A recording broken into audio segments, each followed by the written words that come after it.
Ok, donc à 27 ans, bah, je me suis mis à l'ecstasy, quoi, tu vois, parce que j'avais lu deux, trois livres sur les chamans et les mecs qui prennent du peyote, des champignons hallucinogènes, de la natura et tout ça. Ça m'a. Ouah, je fais, qu'est-ce que c'est ce truc et tout? J'ai trouvé ça marrant. Les histoires spirituelles, l'univers, la nature, les esprits, les visions. Putain, je me suis retrouvé dans un monde, mec. Moi, j'étais athée, genre, bon, athée, mais un peu philosophe, quoi, lecture philosophique, légèrement. Et là, je me retrouve avec des types qui chamanisent au Mexique, des Indiens Huichols, là, le fameux Carlos Castaneda, tu vois. Bon, son histoire, elle est vraie, elle est pas vraie. En tout cas, ses livres, moi, ça m'a fumigé le fumigène, quoi. Je suis arrivé à 25 ans, j'ai lu ça. À 27 ans, j'étais chez Père, hein. Et comme en France, j'ai pas trop trouvé de payotte à l'époque, et bah, j'ai pris des extasies, quoi, en mode free party, voilà, free techno, hardcore, la forêt, Sound System, Première Tribe, à Bordeaux, quoi, tu vois. Voilà, yo. Euh, bon, l'ecstasy, sympa, l'amour et tout, mais le lundi, t'es un peu déprimé, hein. C'est sympa, mais bon, quand même sympa, quoi. C'est quand même sympa, quoi. Tu tapes bien du pied, c'est sympa, quoi. Ouais, faut boire de l'eau, bien.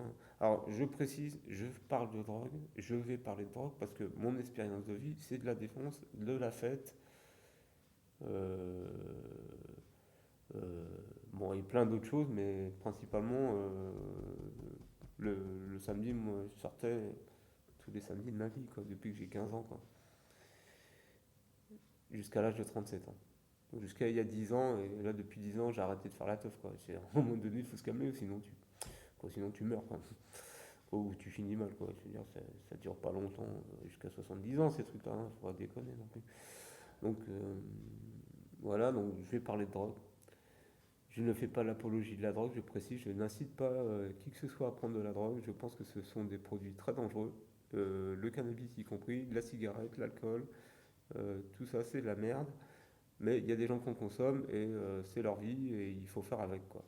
Donc l'ecstasy, bon, voilà. Euh, Moi ça m'a fait du bien pendant un moment parce que voilà, l'amour, j'ai pas trop expérimenté, on m'attendait pas trop communiquer ce truc quand j'étais petit. Ouais, quoi, je veux dire, mes parents ils m'aimaient, hein, mais ils ont pas su dire comment, ils ont pas quoi, ils ont pas su exprimer ça, quoi. Niveau affectif, et c'est. Bah non. Et bon, c'est comme ça, hein, et voilà, bon, je pardonne à mes parents, ils me pardonnent, on travaille, quoi, voilà, hein, c'est la vie. Maintenant ça va mieux, je suis bien avec eux. euh, je- j'ai compris que l'amour, c'était pas chez les gens ou chez mes parents ou quoi qu'il faut aller chercher. C'est dans moi, tu vois, que je vais chercher l'amour. Je vais nourrir mon enfant intérieur et je suis mon propre papa et ma propre maman. Tu vois, je calcule ça un petit peu, hein, parce que ça fait longtemps que j'en entends parler, mais après le mettre au quotidien et penser à ça tout le temps, quand même un petit exercice, quoi. Tu vois, quand moi je débute encore là-dedans, quoi. Donc bon, voilà. Je pense que l'amour c'est la base, c'est que l'univers, son principe actif, c'est l'amour, que les êtres humains, c'est des êtres d'amour, même si ça se voit pas tout le temps, c'est pour moi comme ça. Les animaux, bah ouais, ton yinche, c'est un amoureux de toi, de ouf, de la vie, tous tu vois, les fleurs, c'est des folles d'amour, les fleurs. Les hippies dans les années 70, ils avaient compris tout ça.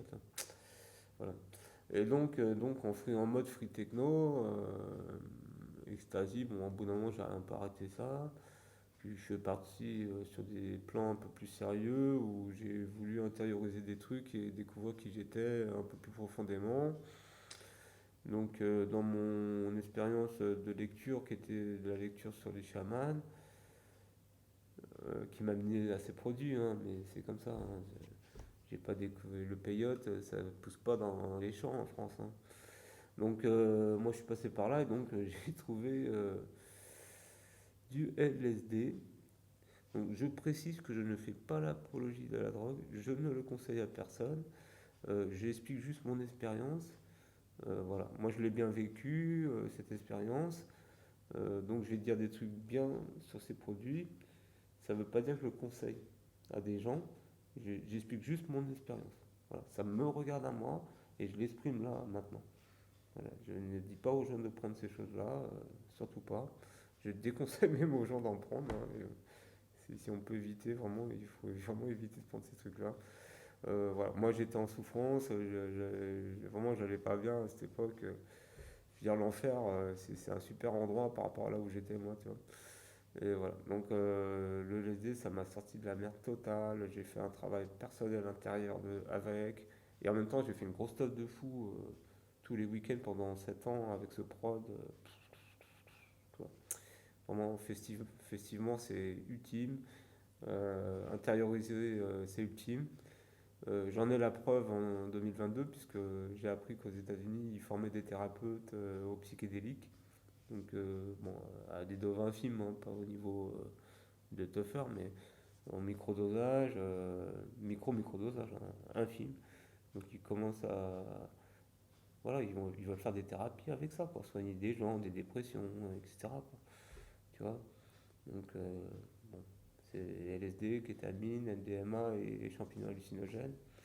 Ils expérimentent ça, ils ont expérimenté ça depuis longtemps, hein, et ils ont bien cherché, hein, parce qu'à la base, Hoffman, le docteur Hoffman, euh, dans les années là, de 40-50, là, il a créé ce produit pour faire des thérapies, voilà, hein, pour aider les gens à guérir de leurs maux d'âme psychédéliques.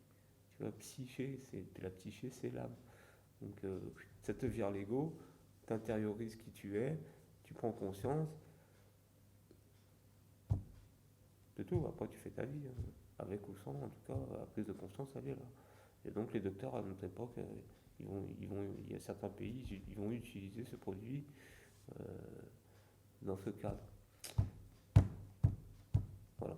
Donc, moi, je l'ai utilisé aussi dans ce cadre, mais tout seul. J'étais pas guidé, j'ai eu la chance de ne pas finir toute ma vie dans un hôpital psychiatrique.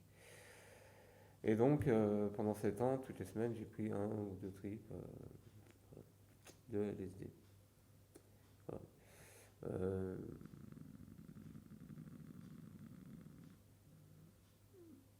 voilà, avec un petit peu des petits trucs qui te font un peu plus rapide. Euh, voilà, des petits trucs, la kétamine qui te fait un peu voyager, etc.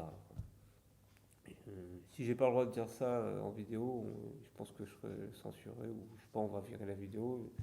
Voilà, moi j'exprime un truc que j'ai vécu, c'est tout. Je répète, bien clairement, je n'incite personne à prendre des drogues. Clairement, quoi. Je n'explique que mon expérience et je peux pas parler d'autre chose puisque c'est ça que j'ai vécu. Donc si vous voulez, je me tais, mais voilà, merci d'avance de ne pas m'inculper. Principalement, merci quoi. Je sais pas si c'est autorisé de dire des trucs comme ça, mais je le dis quoi. Si c'est pas autorisé, qu'on me le dise et j'arrêterai d'en parler. Voilà, donc je connais pas la loi exactement, je sais que c'est interdit en France de faire l'apologie des drogues, mais moi je veux pas faire l'apologie des drogues, j'explique mon expérience. Voilà, je dis en boucle pour pas qu'il y ait de confusion, hein, que ce soit clair sur ce sujet, quoi. Donc à 27 ans, j'arrête les stasies et je passe au LSD. Il y a des petits trucs qui te speedent un peu. Voilà, bon bah bien, hein, on rigole bien, on s'amuse. Et moi, c'est la révélation de ma vie, quoi. Un truc de ouf, quoi. Voilà. Donc je continue tout ça. Après, voilà, boum, boum, boum, tape du pied, c'est rigolo dans la forêt, groupe électrogène, mix, machine partout, ampli. Bon, ça envoie du lourd, quoi, là, hein, tu sais, je veux dire, ça envoie du lourd, quoi, tu vois. Tu comprends? Il y a des gens, ils n'ont pas idée de ce qui se passe dans la forêt, hein. Ils n'ont pas idée, quoi. Et même en imagination, c'est pas possible parce que ça passe pas à la télé, toi, si tu veux. Bon, enfin bon, bref, quand même en 2022, les free parties, il y a quand même beaucoup de gens qui en ont entendu parler, tout ça c'est connu. Moi c'était dans 2000, c'était 10 ans après l'âge d'or de la techno. Euh,